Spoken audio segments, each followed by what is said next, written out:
बोलो भोले शंकर की जय हो। पुराने समय की बात है। एक बहुत ही गरीब और विधवा ब्राह्मणी रहती। वह आपके जीवन को गुजर बसर करने वास्ते आपके पुत्र ने सागे लेके सुबह सुबह भिक्षा लेने वास्ते निकल जाती और शाम होने पर आपके घरे वापिस आ जाती। बिंगो रोज को ही नियम हो।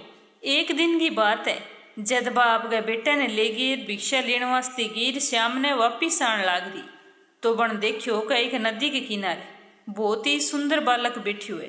तो वह बूढ़ी ब्राह्मणी तुम्हें बालक ने जाने को नहीं पूछो भी बेटा तू अठे किया किनारे पर बैठी हुए। तो वो बोलियो कि मेरे माँ बाप कोई को नहीं, मैं तो अकेलो हूँ अठे बैठी हूँ। और वो बालक हो विदर्भ देश को राजकुमार धर्मगुप्त है। धर्मगुप्त के राज्य पर पड़ोसी देश आला हमलो कर दियो तो दोनों देशों में लड़ाई होने लगी। इन लड़ाई के दौरान ही धर्मगुप्त के पिताजी की मौत होगी और बांगे राज्य पर दूसरे देश ने आपको एकाधिकार जमा लियो और बा माँ बेटा ने घरों बाहर निकाल दिया। तो वे माँ बेटो बठों निकालने के बाद में वन में उठ गया। बठे एक वन्य जीव भी माँ ने मार दी तो अब वो तो बेचारो एकलो रह गयो। अब वो वन मुँह निकल गए बाज तो भाग तो बैठा गे बैठ गयो। तो भी बूढ़ी ब्राह्मणी ने भी बच्चे पर दया आ गई। बिन तो वो आपके बेटे तरिया ही लग गयो। बन सोचो भी बेचारो रात ने बैठो रेवेगो, कुण रोटी पानी देवेगो, कोई जानवर इन मार देगो तो आज हूँ इन मैं पाल लेशूँ। मैं यहाँ सोच लेशूँ मेरे दो बेटा। तो वह धर्मगुप्त ने आप घरे लिए अभी आपके बेटे की तरिया ही पालन पोषण करने लगी।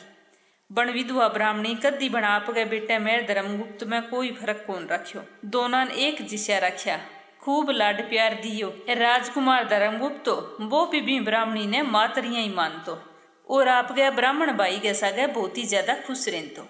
तो यह करता करता समय के सागे दोनों भाई बड़ा हो गया। एक दिन बा ब्राह्मणी दोनों बच्चा लेके मंदिर में दर्शन करने खातर गई तो बन देखियो के सामने ऋषि सांडिल्य खड़े है। तो ऋषि सांडिल्य एक बहुत ही महान ऋषि आ, बने हर कोई आदमी मानतो। तो ब्राह्मणी आपके दोनों बच्चा ने ले गिर बांकन गई आशीर्वाद दिलाने वास्ते। तो जिये ही सांडिल्य ऋषि धर्मगुप्त ने देखियो तो ब्राह्मणियों कहने लाग्यो क्या उथारे सागे एक बच्चों और है, वो तो विदर्भ देश के राजा को बेटो है और इंगो नाम है धर्मगुप्त और इंगा पिताजी तो युद्ध में वीरगति प्राप्त हुए है। तो यहाँ करके ऋषि सारी बात ब्राह्मणी ने बता दी। तो जब ब्राह्मणी ने सारी बात पतो चली तो बेचारी बहुत ही दुखी हुई क्या कट्ठे राजा को बेटो और कट्ठे मेरी झोंपड़ी गमा रहने लग रही है। तो बा कहने लगी क्या हे ऋषि महाराज थे ओ जानो भी वो राजा को बेटो है, तो थे ओ भी जानो भी इन पर इतनी बड़ी समस्या किया आई और बा दूर किया उसी। तो ब्राह्मणी की बात सुन के ऋषि सांडिल्य बताने लग गया कि अगर थे तीनों परदोष व्रत करना शुरू करो तो थारी यरिंगी सारी समस्या दूर उजे। तो बा ब्राह्मणी हाथ जोड़ के कहने लगी कि मन तो परदोष व्रत के बारे में कुछ भी पतो को नहीं, भी वो व्रत किया करी जाए इनके करने की के विधि वे।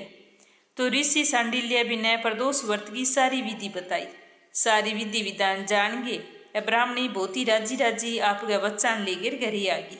अब जिया ऋषि सांडिल्य बतायो बस सारे नियमों को पालन करके तीनों माँ बेटो व्रत रखने लग गया। बन व्रत करता करता कई महीना बीत गया। एक दिन दोनों भाई जंगल में घूमन लग रहा। जब देखियो कि बिन जंगल में ही कई गंधर्व कन्यावां आईडी है तो बाने देख गए ब्राह्मण को बेटो वो तो वापिस घरे आ गयो और धर्मगुप्त बठे ठहर गयो और बा लड़किया ने देखने लग गयो। देखता देखता बांग अंदर एक राजा की बेटी अंशुमती तो बीकानी आकर्षित हो गयो और बीहू बात करने लग गयो। बात करता करता अंशुमती भी बीहू प्रेम करने लगी। दोनों ब्याह करनो चावा।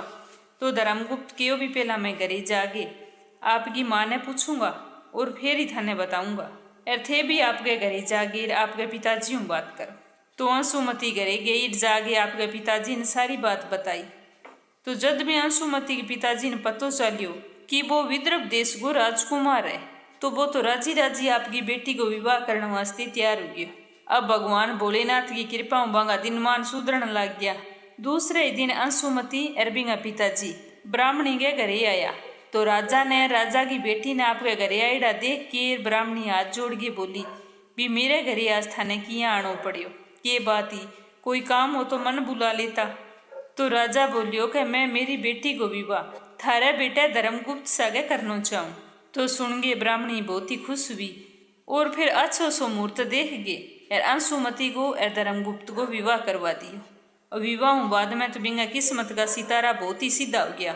धर्मगुप्त कोशिश करके आपकी सेना तैयार करी और सेना तैयार करके विदर्भ देश पर आक्रमण कर दियो। कई दिन तक युद्ध चलियो और आखिर में धर्मगुप्त की जीत हुई। तो धर्मगुप्त तो बहुत ही ज्यादा खुश हुयो, पर फिर भी नहीं पतो चलियो भी मेरी माँ और मेरो ब्राह्मण भाई में जको प्रदोष व्रत करता बिंगी वजह हुई शिव जी खुश हो गए और मेरे जीवन की सारी कठिनाइयाँ दूर कर दी। तो वो जान गए बहुत ही ज्यादा खुश हुयो और ब्राह्मणी का पैर छू के कहने लगियो कि माँ थे एक माँ का सारा फर्ज निभाया है और आज हूँ मैं बेटो होने को फर्ज निभाऊंगा। थे कोई भी बात वास्ते मना कौन करना। अब मैं युद्ध में अपनो देश वापिस जीत लियो है और थे मेरे सागे चालनो है क्योंकि थे ही मेरी माँ और ओ मेरो भाई है। तो ब्राह्मणी सुन गए बहुत ही ज्यादा खुश हुई। बापड़ी आँख्या में आंसू चाल पड़िया। सोचन लगी कि मैं माँ बन गए पालियो हैरण एक सच्चो बेटो हो गए दिखायो। फिर ब्राह्मणी अरबिंगा दोनों बेटा और अंशुमती चारों राजमहल में जाके रहने लग गया। प्रदोष व्रत करणों धर्मगुप्त की सारी मुश्किलें दूर होगी। बूढ़ी ब्राह्मणी ने भी राजमाता को दर्जो मिलियो। हे बोले शंकर जिया थे धर्मगुप्त का बूढ़ी ब्राह्मणी का दुख दूर करिया बिया सारंगाई करियो। जको थारो व्रत रखे कथा कीवे कथा सुने या हुंकारा भरे बंगे सारंगी मनोकामना पूर्ण करियो। तो आई प्रदोष व्रत में सुनी जाने वाली कथा सुन के थाने किया लागियो कमेंट बॉक्स में जरूर बताइयो।